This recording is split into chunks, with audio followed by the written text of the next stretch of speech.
Hey, this is Chad with Munday Scientific, and today we're going to show you an Olympus SZH10 stereo microscope.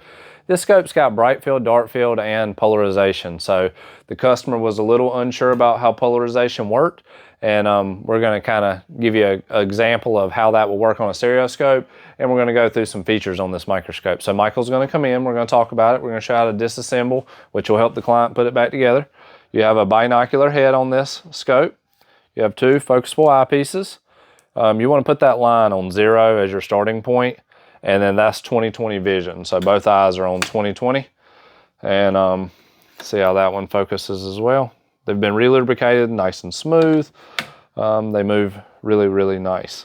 To take the head off, spread the eyepieces. This is called interpupillary distance. Loosen that thumb screw. This comes off on a flange.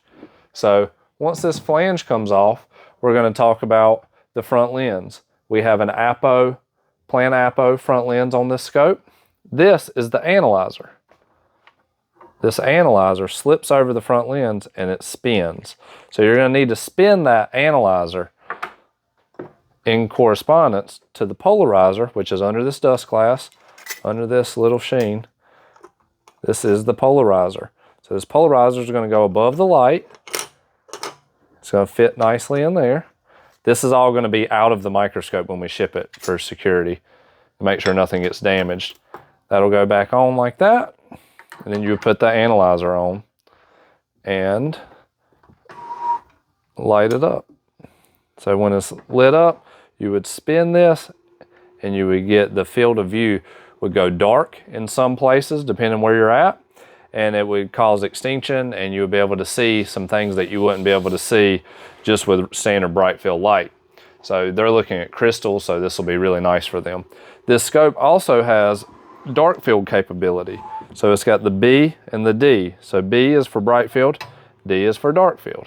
We're going to show you what it looks like in here. We're going to take this out. Michael's going to show you the difference. So that's Darkfield, Brightfield.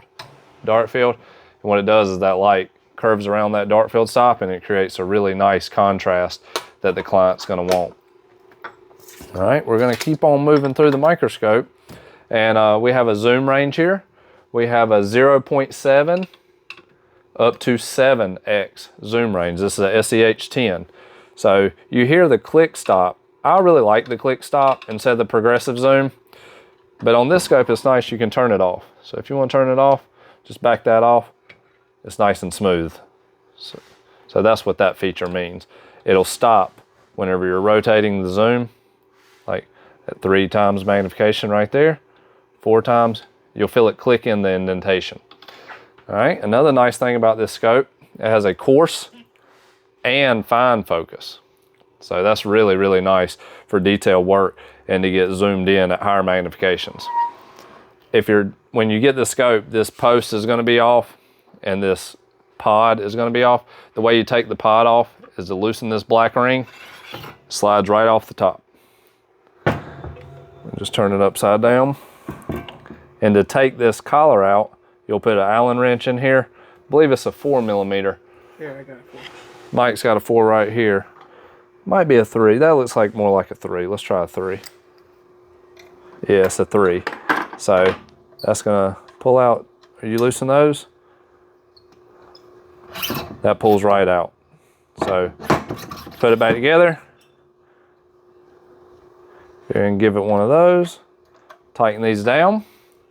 And let's reassemble the whole microscope. So while we got it out, this is the on-off switch right here. So that works your rheostat and controls the light. What is that? This right here is the auxiliary output if you had a different kind of power supply on there. So we're going to slide that back on, lock it down. And then you're going to take the head, make sure it's underneath the flange. Never take your hand off the microscope or the part you're turning it down till you know it's secure. So that's all basically the microscope.